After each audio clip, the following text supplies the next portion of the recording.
Hey guys, welcome back to my YouTube channel. If you're new here, please don't forget to hit the notification bell so that you don't miss my other videos. And if you're returning, thank you so much for the love and support. On this video, we'll be talking about what will happen this week on Skeem Saam. Monday, 19 May 2025. Maggie Maputla will take a charge at her son's household and make sure that her grandchildren are taken care of during this crisis.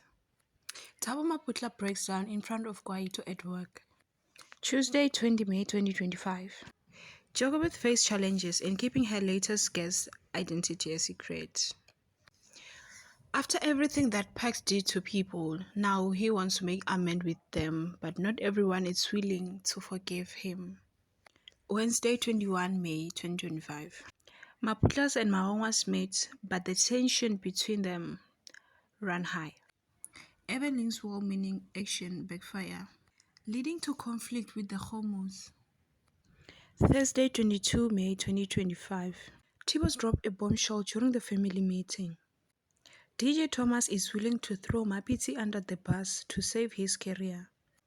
Thank you very much for watching. That was all for now. Until we meet in my next video.